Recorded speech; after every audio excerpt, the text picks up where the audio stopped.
بسم الله الرحمن الرحيم.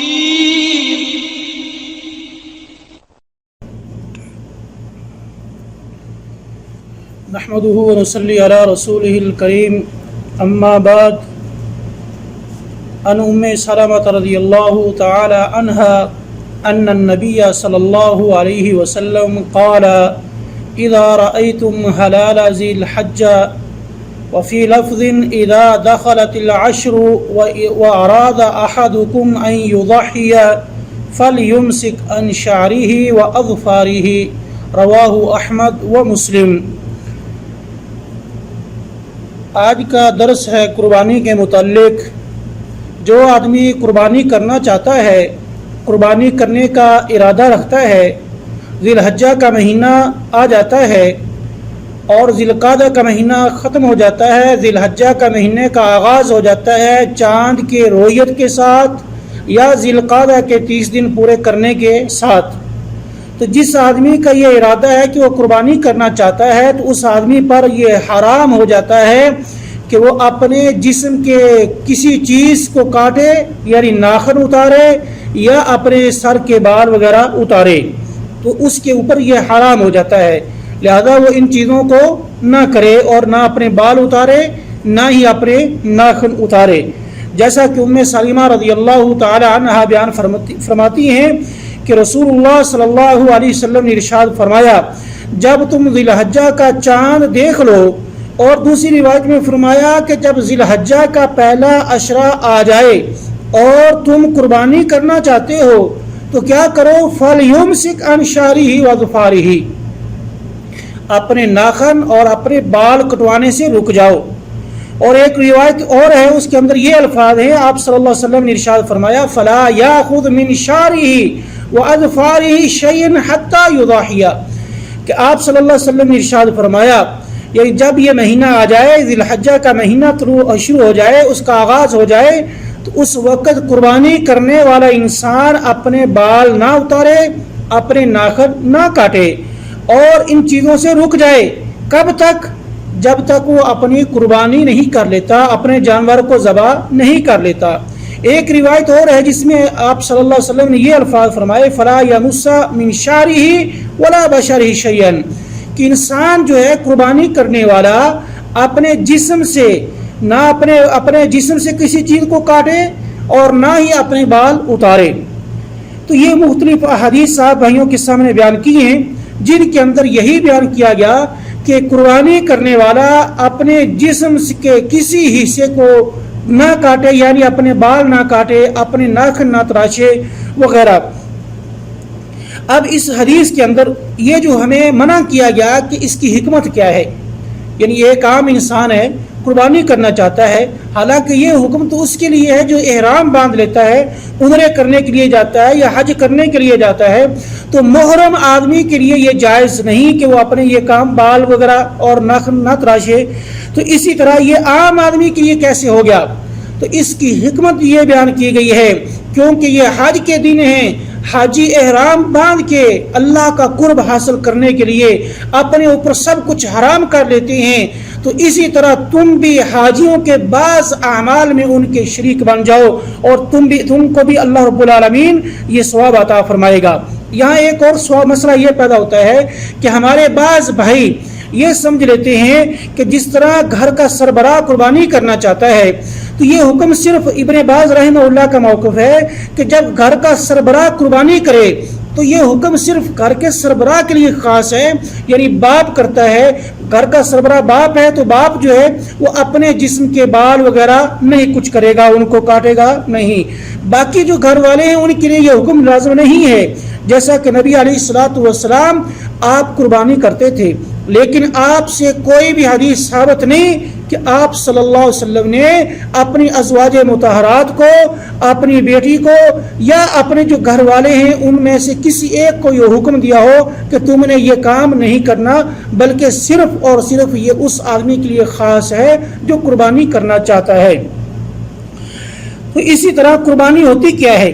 قربانی کا مطلب یہ ہے میرے بھائی، قربانی کہتے ہیں کہ مسلمان وہ مسلمان جو اللہ کی رضا کے لیے، اللہ کا قرب حاصل کرنے کے لیے جانور کو عید کے دن ذبح کرتا ہے، یعنی کس لیے؟ اللہ کا قرب حاصل کرنے کے لیے، دکھلاوا ریاکاری نہیں۔ اب اس کی چند ایک شرائط ہیں، جو آدمی یعنی قربانی کرنا چاہتا ہے اس کے لیے بھی اور جانور کے لیے بھی چند ایک شرائط ہیں۔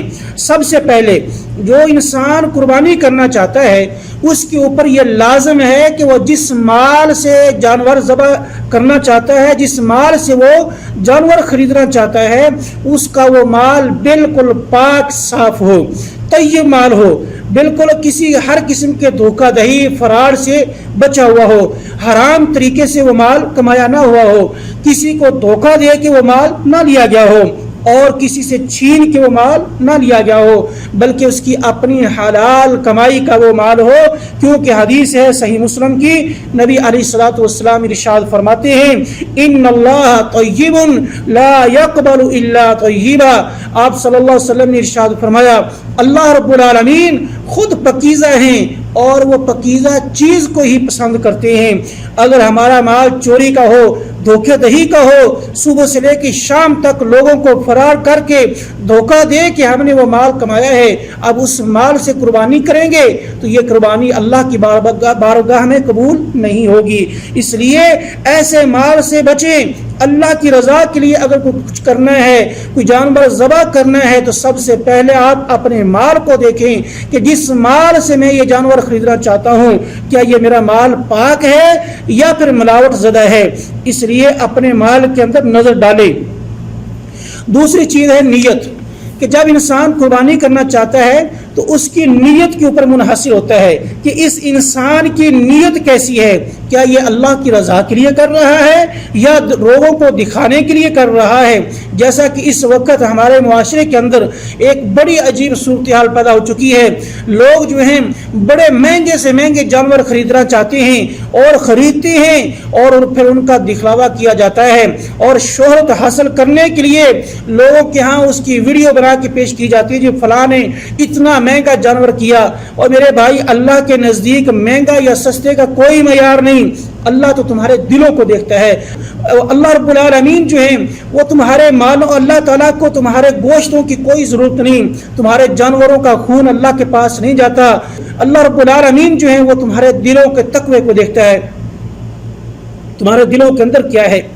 اسی لیے ہر انسان کو چاہیے کہ وہ اپنے جانور ذبح کرنے سے پہلے کیا کرے، یہ اپنی نیت ٹھیک کرے۔ صحیح بخاری کی روایت ہے، نبی علیہ الصلوۃ والسلام ارشاد فرماتے ہیں انما الاعمال بالنیات، اللہ تعالیٰ جو ہے تمہارے اعمال کو تمہاری نیتوں کے مطابق ہی پرکھتا ہے۔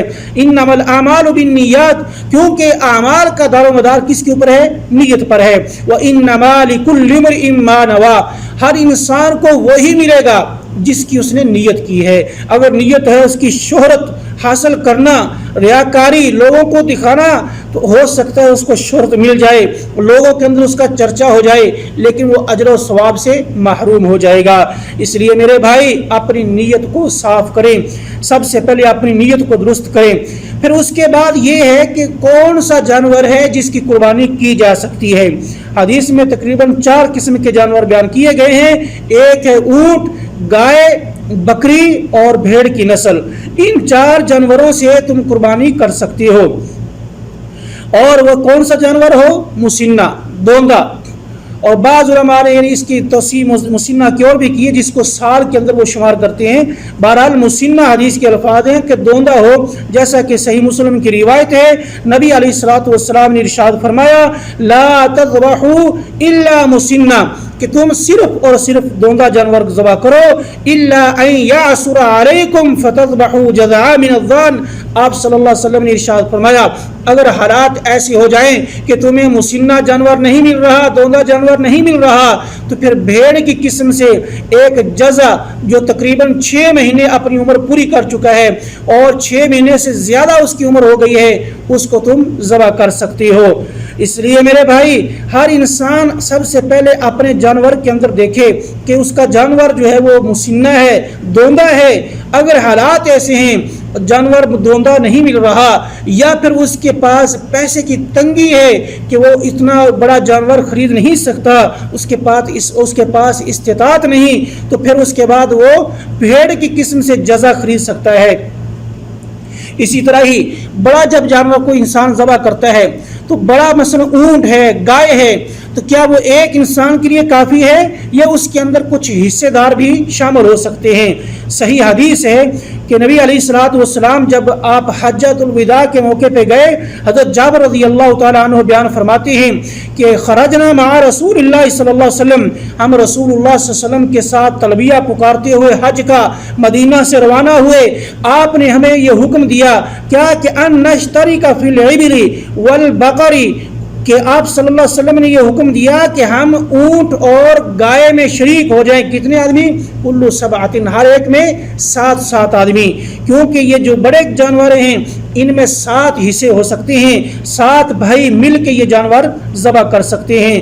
اور باقی مسئلہ رہا بھیڑ کی نسل کا یا بکری کی نسل کا، تو وہ صرف اور صرف ایک کی طرف سے خاص ہوگا، لیکن اس کے اندر ایک اور بھی وجہ یہ ہے کہ وہ جانور ذبح تو ایک کی طرف سے ہوگا، لیکن آپ اس میں اپنے باقی گھر والوں کو ثواب میں شریک کر سکتے ہیں، جیسا کہ نبی علیہ الصلوۃ والسلام سے ثابت ہے، صحیح مسلم ہے کہ صحیح مسلم کی یہ روایت ہے، آپ صلی اللہ علیہ وسلم جب جانور ذبح کرتے تو یہ کلمات بولتے تھے، اللہم تقبل من محمد و آل محمد و من امت محمد، پھر اس کے بعد یہ آپ صلی اللہ علیہ وسلم یہ جانور ذبح کر دیتے۔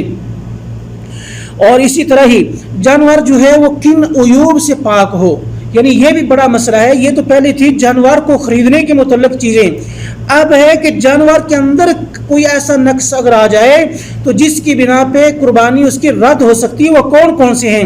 حدیث کے اندر موجود ہیں، صحیح سنن نسائی کی روایت ہے کہ نبی علیہ الصلوۃ والسلام نے ارشاد فرمایا، لا يجوز من الضحايا العوراء البين عورها والعرجاء البين عرجها والمريضة البين مرضوها والعجفاء التي لا تنقي۔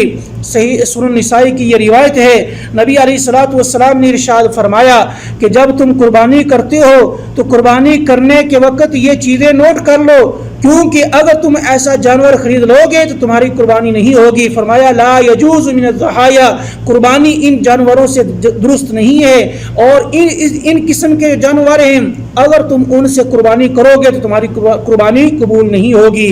کون سے؟ العوراء البین عورها، کہ وہ جانور جو لنگڑا ہے، جو جانور کیا ہے؟ اندھا ہے، اور ایسا اندھا جس کا اور پن جو ہے وہ مکمل طور پر واضح ہو جائے، یعنی اس کو نظر ہی نہیں آتا۔ اسی طرح الارجا، لنگڑا جانور جس کے اندر یعنی عیب ہے کسی چیز کا ٹوٹ جانے کی وجہ سے، اور اس کا عیب بالکل واضح ہے، نظر آ رہا ہے۔ اسی طرح وہ جانور جو بیمار ہے اور اس کی بیماری اتنی شدید ہے کہ صاف ظاہر نظر آتی ہے، اور بوڑھا جانور جس